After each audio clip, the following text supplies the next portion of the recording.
Praise the Lord. இன்றைய வாக்குத்தத்த வசனம் ஏசாயா 26ஆம் அதிகாரம் 4ஆம் வசனம்.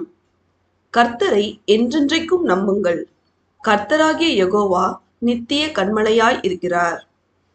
கிறிஸ்துவுக்குள் அன்பானவர்களே, நாம் அனைவரும் கர்த்தராகிய இயேசு கிறிஸ்துவை எப்பொழுதும் எல்லா நேரத்திலும் எந்த சூழ்நிலையிலும் நம்பி ஜீவிக்க வேண்டும்.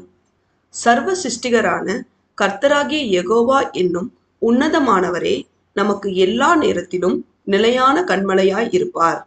கர்த்தரை நம்பி இருக்கிறவர்கள் என்றென்றைக்கும் அசைக்கப்படாமல் நிலைத்திருப்பார்கள். பிரியமானவர்களே, நாம் ஆண்டவராகிய இயேசு கிறிஸ்துவின் மீது விசுவாசம் உள்ளவர்களாய் இருந்து அவருடைய மகா பரிசுத்தமுள்ள நாமத்தை துதித்து மகிமைப்படுத்துவோமாக. தேவன் நம் அனைவரையும் ஆசீர்வதிப்பாராக. ஆமேன்.